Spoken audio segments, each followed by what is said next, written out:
Assalamualaikum warahmatullahi wabarakatuh. Kami dari kelompok 4 ingin menjelaskan seputar meiosis. Kelompok kami terdiri dari 6 anggota. Yang pertama, Aira Kirani. Yang kedua, Lucky Andita. Yang ketiga, Christina Enola. Yang keempat, Nadine Francisca. Yang kelima, Fahras Falevi. Dan yang keenam, Hamdanul Lubis.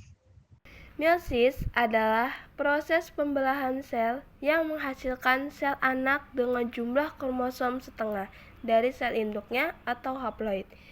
Proses ini terjadi pada sel kelamin atau gamet untuk menghasilkan sel sperma pada jantan dan sel telur pada betina. Berbeda dengan mitosis yang menghasilkan sel identik, meiosis menghasilkan keragaman genetik. Tujuan meiosis: pertama, mengurangi jumlah kromosom pada diploid atau 2N menjadi haploid atau N. Kedua, membentuk gamet sesuai reproduksi seksual. Dan yang ketiga, menciptakan variasi genetik melalui crossing over dan pengacakan kromosom. Keempat, mempertahankan keanekaragaman hayati. Kemudian, ada tahap meiosis 1 atau pembelahan reduksi. Jumlah kromosom berkurang setengah. A. Profase 1. Tahap paling panjang dan kompleks, dibagi menjadi 5 subfase. Yang pertama, leptoten, yaitu kromosom mulai memadat.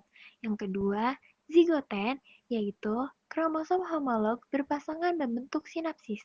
Yang ketiga, pakiten, yaitu terjadinya crossing over atau pertukaran segmen kromosom homolog di titik yang disebut kiasma. Yang keempat, diploten, yaitu kromosom mulai saling menjauh namun tetap terikat di kiasma. Yang kelima, diakinesis, yaitu kromosom memadat maksimal, membran inti mulai menghilang. Kemudian, B. Metafase 1. Yang pertama, pasangan kromosom homolog berjajar di bidang ekuator. Yang kedua, spindel mengikat sentromer. C. Anafase 1. Yang pertama, kromosom homolog dipisahkan ke kutub berlawanan. Yang kedua, sister chromatid masih menempel. Yang terakhir, ada telofase 1 dan sitokinesis. Yang pertama, kromosom tiba di kutub. Yang kedua, membran inti terbentuk. Yang ketiga, terbentuk dua sel anak haploid atau N. Selanjutnya ada pembelahan meiosis tahap 2. Pembelahan seperti mitosis. Jumlah kromosom tetap haploid, tapi kromatid dipisahkan. Yang pertama ada profase 2. Kromosom memadat lagi, spindel terbentuk.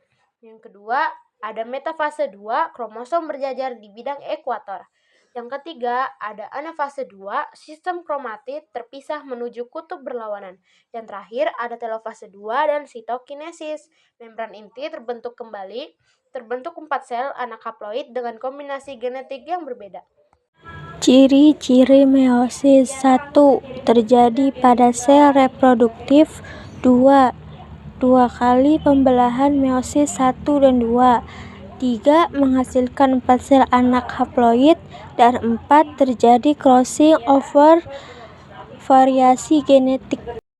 Perbedaan mitosis dan meiosis: jumlah pembelahan 1 kali 2 kali, jumlah sel anak 2 sel 4 sel, sifat sel anak identik beragam, jumlah kromosom sama seperti induk setengah induk, tempat terjadi sel tubuh atau somatik, sel kelamin atau gamet.